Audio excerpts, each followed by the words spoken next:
milé priateľky, milí priatelia, neviem, či poznáte ten pocit, keď čítate knihy z obdobia druhej svetovej vojny, prípadne pozeráte dokumenty z obdobia holokaustu, že zrazu ste v situácii, že nedokážete ďalej knižku dočítať alebo dokument dopozerať.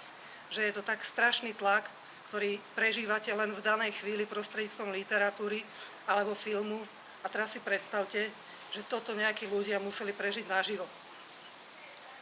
A preto si myslím, že vy všetci, ktorí tento pocit ste čo len raz, čo len náznakom zažili, musíte tušiť, aký strašný to musel byť život a že sa nesmie nikdy opakovať.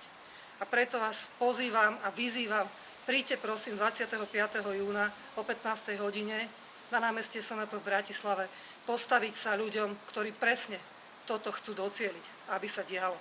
Aby ľudia nežili šťastne, aby nemohli žiť svoje vlastné životy sami podľa seba.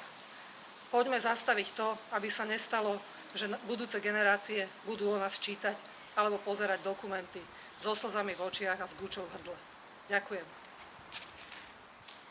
Stand up, stand up, stand up, feel it from inside, stand up, stand up, stand up, yeah, yeah, yeah, yeah, yeah.